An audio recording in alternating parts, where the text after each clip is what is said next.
I have sons, and they like to play with Lego. However, Lego has some limitations. They don't produce any war toys, and boys like war toys. So, what's the solution? Well, let's find out.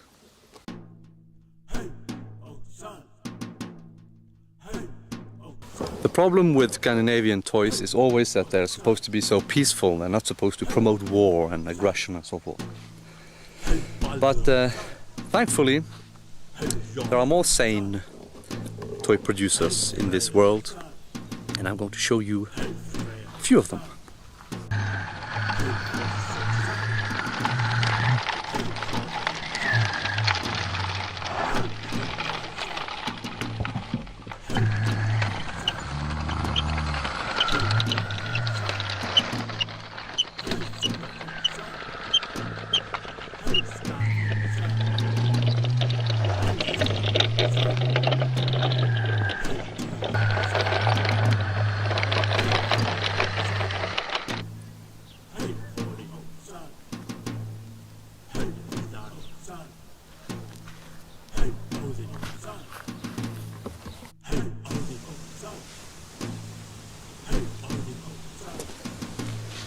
Og disse har du kjøpt selv?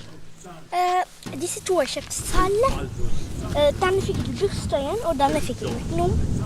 Og disse her fikk jeg på bursdagen min. Og det er gøy. Det er gøyere enn vanlig Lego? Ja, det kan jeg si. Ok.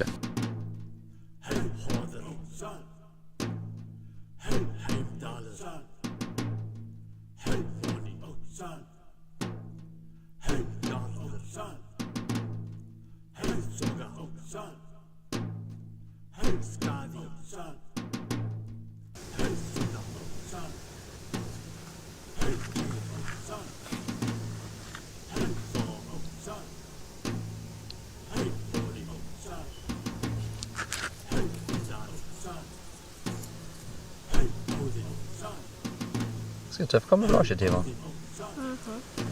Ja, tøft.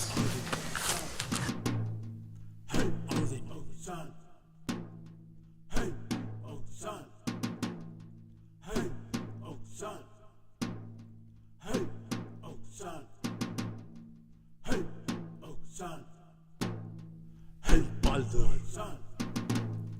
hey Jan,